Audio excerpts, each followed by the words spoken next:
Hello दोस्तों, professor की कलम से इस कार्यक्रम में आपका स्वागत है। साहित्य एक दर्पण जैसा होता है। उस समय में जो घटनाएं मुल्क में, देश में घटित होती है, वो सब किसी न किसी तरीके से साहित्य में प्रतिबिंबित होती है। जब रोम जल रहा था तो फिडेल बजा रहा था नेरो। इस प्रकार की कहानियां हम बार बार दोहरा नहीं सकते। देश में बहुत कुछ चल रहा था तो आने वाली पीढ़ियां कुछ समय के अंतराल में ये सवाल तो यकीनन पूछेगी कि उस समय लेखक, कवि क्या कर रहे थे और क्या लिख रहे थे। साहित्य हर बार शायरी, प्यार मोहब्बत नहीं होता। कभी कभी वास्तविक परिस्थितियों को दर्शाने के लिए भी साहित्य एक अहम रोल अदा करता है। कुछ ऐसी घटनाओं को लेकर हम एक कविता आपके सामने पेश कर रहे हैं। कविताओं की घटना कवि की अपनी कल्पनाएं होती है। इसका वास्तविक दुनिया से कभी संबंध होता है, कभी नहीं होता है। कविता को पढ़ने के बाद में ऐसा लगता है कि शायद कवि इस बात को कहना चाहता है, शायद मैं उस बात को नहीं कहना चाह रहा हूं।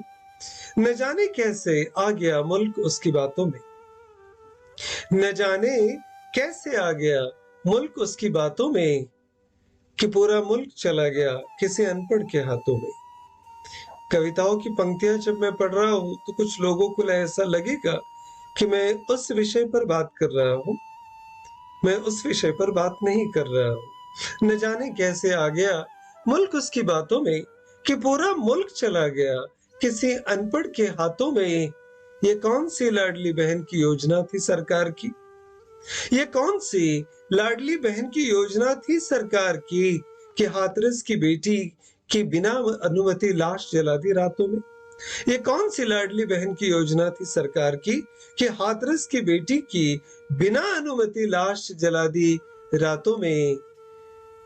कैसे कैसे मुल्क आ गया उसकी बातों में, वो बेच के खा गया मुल्क का एक एक कतरा, वो बेच के खा गया मुल्क का एक एक कतरा। मैं जब इस गजल की लाइंस पढ़ रहा हूं तो आपको ऐसा लगना संभव है कि मैं उस विषय पर बात कर रहा हूं, पर मैं उस विषय पर नहीं कर रहा हूं जो आप समझ रहे हैं।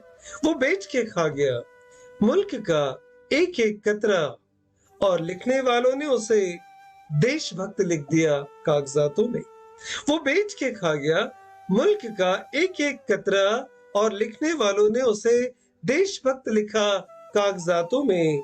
न जाने कैसे मुल्क आ गया उसकी बातों में, न जाने क्यों रोज बिछती है लाशें उसके आने से, न जाने क्यों रोज बिछती है लाशें उसके आने से।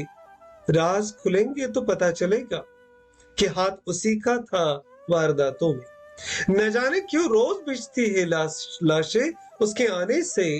राज खुलेंगे तो पता चलेगा हाथ उसी का था वारदातों में। न जाने कैसे मुल्क आ गया उसकी बातों में। हमने तो लाल भेजे थे सीमा पर अपना फर्ज निभाने को, हमने तो लाल भेजे थे सीमा पर अपना फर्ज निभाने को, और उसने तो लाशों के ताबूत भेजे हमें सौगातों में। हमने तो लाल भेजे थे सीमा पर अपना फर्ज निभाने को, और उसने तो लाशों के ताबूत भेजे हमें सौगातों में। न जाने कैसे मुल्क आ गया उसकी बातों में। वो तो आया था सिर्फ एक खाली झोला लेकर। मैं फिर से आगाह कर रहा हूं कि मैं जो पंक्तियां पढ़ रहा हूं, आप जिस बात को समझ रहे हैं, मैं वो बात नहीं कर रहा हूं। वो तो आया था सिर्फ एक खाली झोला लेकर ही, करोड़ों कैसे आ गए अचानक पार्टी के खातों में। वो तो आया था सिर्फ एक खाली झोला लेकर ही, करोड़ों कैसे आ गए अचानक पार्टी के खातों में।